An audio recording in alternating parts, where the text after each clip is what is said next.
A very good afternoon to all of you. हमारी crime branch की cyber cell में ASI Kanwarpal को एक इन्फॉर्मेशन मिली कि एक नकली दवाइयों बनाने और उनको सप्लाई करने का एक सिंडिकेट है जो दिल्ली से ऑपरेट कर रहा है और यूपी के भी कुछ पार्ट से ऑपरेट कर रहा है। इस इन्फॉर्मेशन को डेवलप करते हुए हमने सबसे पहले 11 मार्च को शाहदरा में रेड की और शाहदरा से हमने एक व्यक्ति को गिरफ्तार किया। इस व्यक्ति के पास से 20,000 से ऊपर नकली दवाइयाँ मिली जो मोस्टली एंटी इन्फ्लेमेटरी और पेन किलर्स हैं और इनका इस्तेमाल डायबिटीज़, हाइपरटेंशन, लिवर डिसऑर्डर इस तरह की बीमारियों में भी किया जाता है। इस व्यक्ति का नाम था निखिल अरोड़ा। इस चेन को आगे डेवलप करते हुए निखिल अरोड़ा के साथी शिवम त्यागी, मयंक अग्रवाल और मोहित शर्मा की भी गिरफ्तारी की गई। मोहित शर्मा को हमने रुड़की से गिरफ्तार किया और आगे मोहित शर्मा के इंस्टेंस पर हमने मुजफ्फरनगर में जो फैक्ट्री थी जहाँ पर इन दवाइयों को बनाया जा रहा था, नकली दवाइयों को, हम वहाँ तक भी पहुँचे और उस फैक्ट्री को बस्ट किया।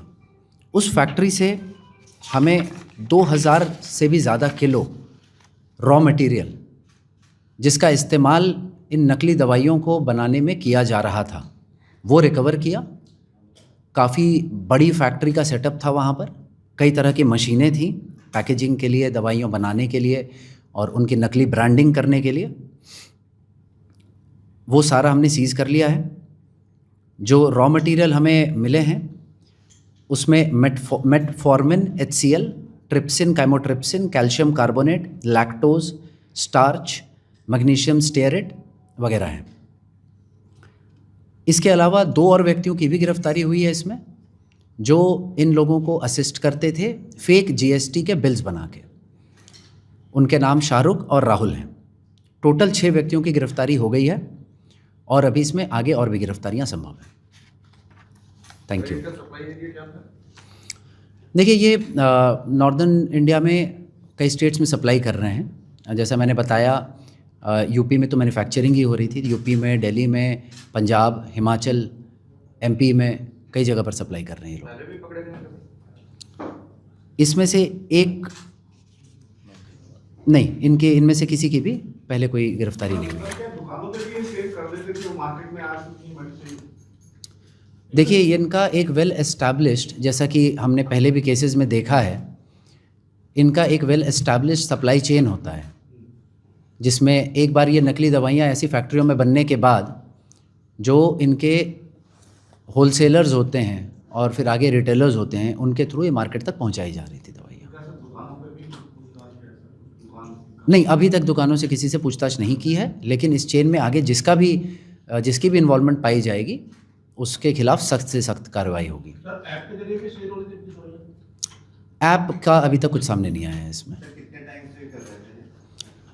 सबसे पहले तो ये 2011 से शुरू हुआ था ये, सो करीब आप समझ लीजिए 14-15 साल से ये चल रहा है। सर, कोई होलसेलर जिनकी आपने बात करी, आइडेंटिफाई हुए हैं, जिनको आपने इंटरोगेशन किया है, पूछा हमसे वो कहाँ बेचते थे, like who are the end people? देखिए, अभी तो इस चेन में जो मेन मैन्युफैक्चरर्स थे वो पकड़े गए हैं।